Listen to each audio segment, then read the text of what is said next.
So in my last video, I mentioned that I had recently had surgery for my endometriosis. I want to tell you guys about that experience, but before I do that, I figured it might help to kind of understand my endometriosis history, if that makes sense.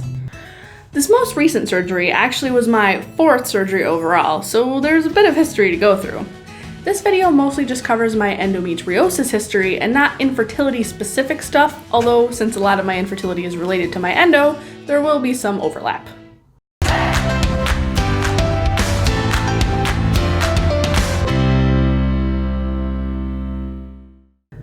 Hey guys, thanks for coming on this historical journey with me. So for those of you that don't know, I was officially diagnosed with endometriosis when I was 17 years old. As far as endo diagnosis goes, I was actually pretty lucky. That may sound odd, but most endo sufferers aren't diagnosed until their 20s or even 30s, since the only sure way to diagnose it is with surgery, and most doctors don't want to do said surgery until they've tried literally every other option. And that's if they even believe your symptoms are real, which many doctors unfortunately do not. But anyway, so yeah, I got my first period when I was 13, and they followed pretty irregularly after that. When I was 16, my gynecologist put me on birth control pills to try to regulate my cycles. Around that time, I started having some pretty severe pain in my lower abdomen and pelvic regions. It wasn't constant, but it was bad enough at times that I just laid in bed in agony. I was having trouble going to school and doing after-school activities and thus missed quite a bit of both. My mom took me to my family doctor first, who ordered an abdominal ultrasound. But the ultrasound came up empty. He recommended I see my regular OBGYN. I did, and she ordered numerous other tests, including a CT scan, a transvaginal ultrasound, and blood tests. She found nothing. We tried another doctor who believed it was a bowel disorder and so ordered a colonoscopy. That was truly a memorable experience. But again, it gave no answers. When we went to that follow-up appointment, the doctor took my mom out of the room and advised her to get me into therapy because he believed I was making the pain up for attention. On the way home from that appointment, my mom told me that we would try one more doctor, but if they found nothing, that was it. We weren't going to go to any more. It was a pretty soul-crushing experience. I knew my pain was real, but I felt like no one believed me. Luckily, the last doctor was a different OBGYN than my usual. The first visit with her, she decided that a laparoscopic surgery, a kind of scope procedure, would be the best way to get to the bottom of the issue. Thank God for her, because not only did I have endometriosis, which none of the other doctors had even mentioned as a possibility, but I also had a hernia that needed repair. That doctor honestly kind of became a hero to me because she believed me when no one else did. So after that surgery, I did pretty well for a while. I wasn't 100% pain-free, but I was able to resume my normal activities. I got married a few years later, and my husband and I started trying for Munchkins right away, as a couple of different gynecologists had mentioned that I might have difficulty conceiving. Spoiler alert, they were correct. A couple of years in, after trying Clomid a few times without success and going one whole year without a period, we saw a fertility specialist that diagnosed me with PCOS as well. Fast forward a couple more years, and I was having more severe pain again. My periods were still crazy irregular, and the fertility specialist basically said, "Try IVF," and washed his hands of us.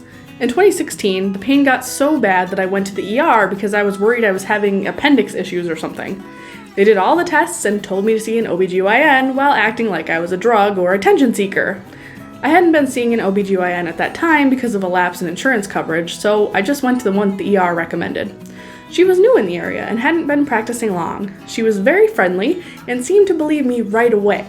She decided to do another laparoscopy for endo, but wanted to do it robotically because she needed the practice.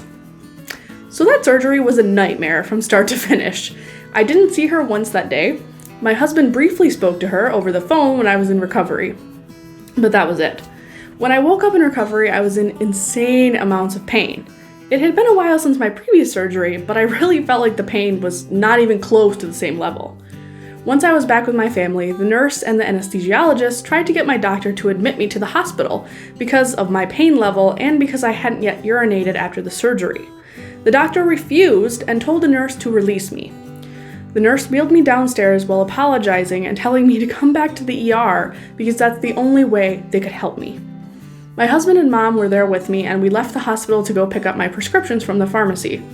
On the way there, I was in so much pain that my husband was worried I was going to throw up or pass out.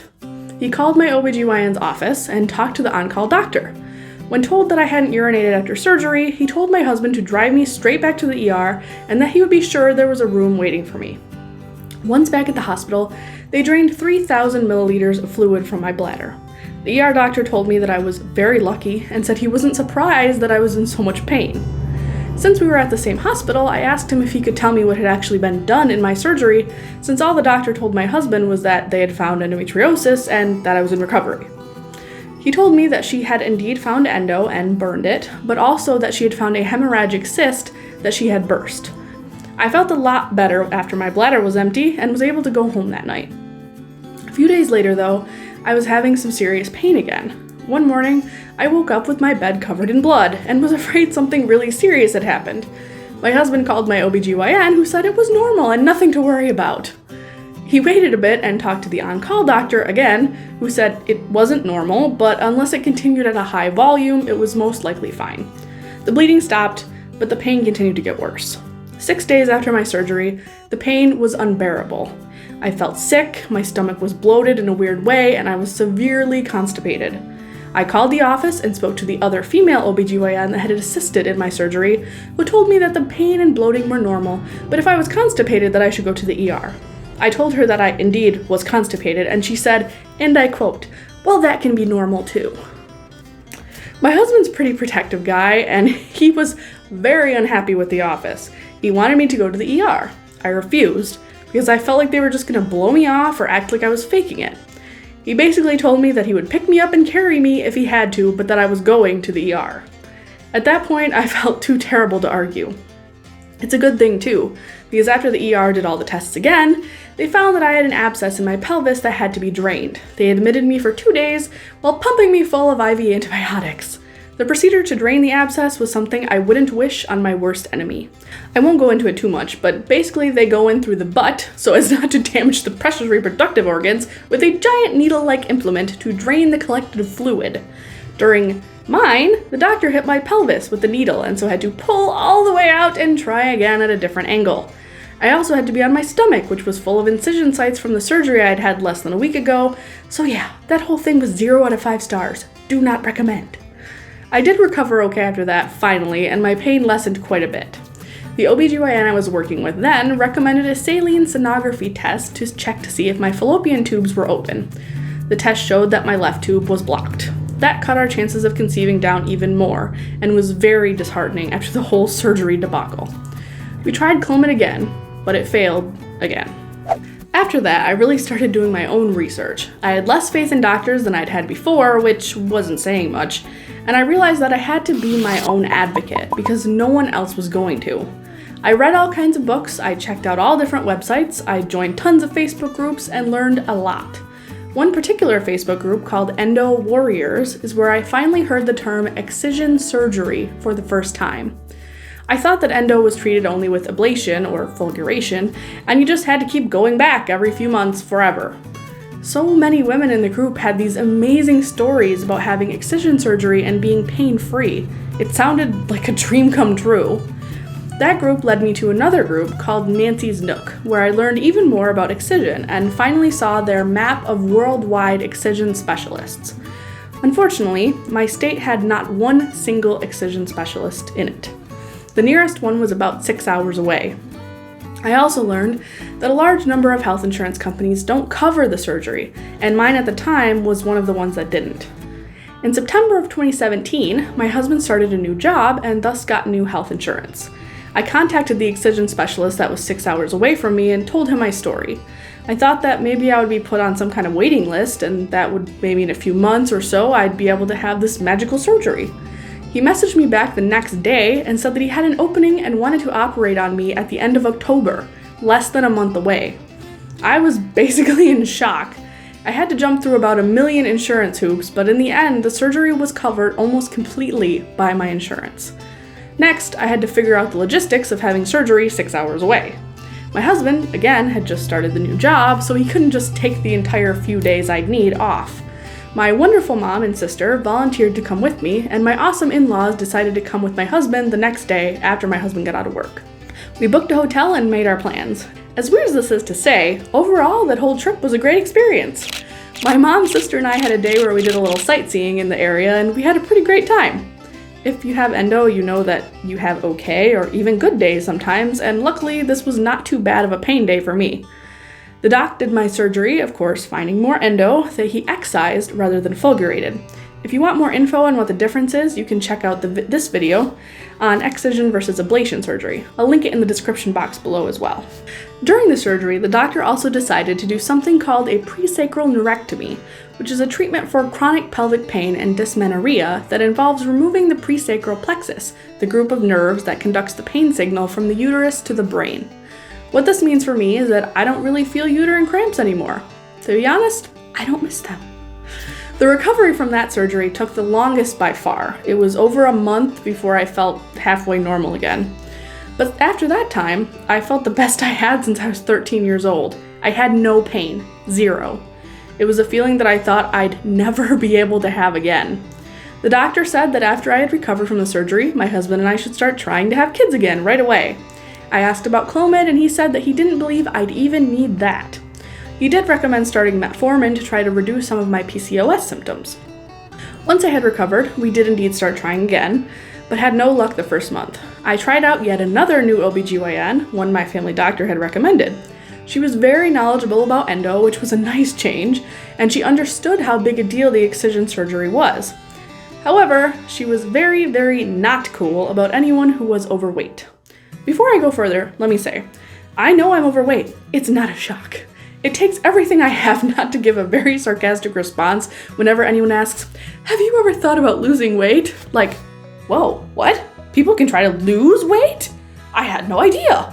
Well, in that case, let me just put down my Twinkies and my Mountain Dew and give it a go. If you see an overweight person and you wonder if they've ever tried to lose weight, there's no need to ask the question. The answer will always be yes. Being overweight is not fun. It's not enjoyable. Buying the same clothes, or usually uglier ones from the back of the store for double the price, is not anyone's idea of a good time. We know that, generally speaking, being overweight isn't the healthiest way to live. However, this particular OBGYN wanted me to lose 30 pounds before she would prescribe me Clomid. I had to basically beg her to give it to me, and even then she only agreed to 2 months before she wanted to check in on my weight. If I hadn't lost that 30 pounds by then, she wouldn't prescribe more. 30 pounds in 2 months isn't even healthy weight loss. Suffice it to say, I have not been back to her. I get that they had to discuss your weight, but come on! I thought that was my best chance, my only chance of conceiving successfully, and she wanted to put it off for months? Ugh. So, obviously, even though I thought that was my best chance, I was wrong, and conception, and even just ovulation itself, still didn't happen. I was still pain-free though, and I was loving that. From November of 2017 until the beginning of 2019, I was pain-free. 1 whole year in my life with no pain. If you're someone who suffers with chronic pain, you know how amazing any period of time without pain feels. And to get an entire year of it was truly amazing and worth it.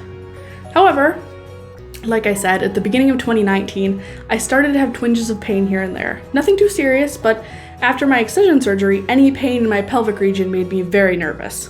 By May, the pain was so bad that I once again let myself be talked into going to the ER, which I absolutely loathe. That visit to the ER started my newest surgery journey. If you want to learn more about that, you'll have to stay tuned for my next video, where I'll go into that whole thing, including photos and videos from the hospital, the day of surgery, and photos and vlog-style snippets from the recovery period.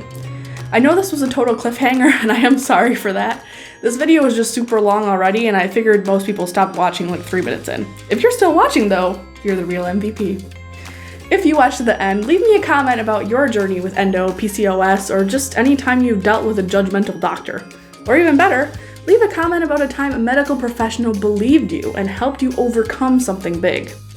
If you want to connect with me before I post the next video, here are the links to all of my social media goodies. Thank you guys so much for watching, and I'll see you next time. I have pressed the button. Now go for it and be witty and educational. This one's not really witty. Oh, well. It's like Do it anyway. Oh. I planned my wittiness. I'm not off the cuff witty. Well, you don't even have cuffs. How could you be off the cuff? I do, they're just tucked. Oh, I see. That's why I can't be Or witty. You can't be off the Right, that's what I'm saying. I got a plan. Okay, that was terrible. You should definitely cut that out. No. This video mostly just covers endometriosis. Yep. Endometriosis. Ah! No! I pushed a button. What did I do? do? Just my endometriosis. Why can I not say history? History. History. History. It covers my endometriosis history. But I say try VF. That just sounded weird. Try VF. It will work. No, it won't probably. But you're also just decided. You can say full duration, but you can't say decided. Oh.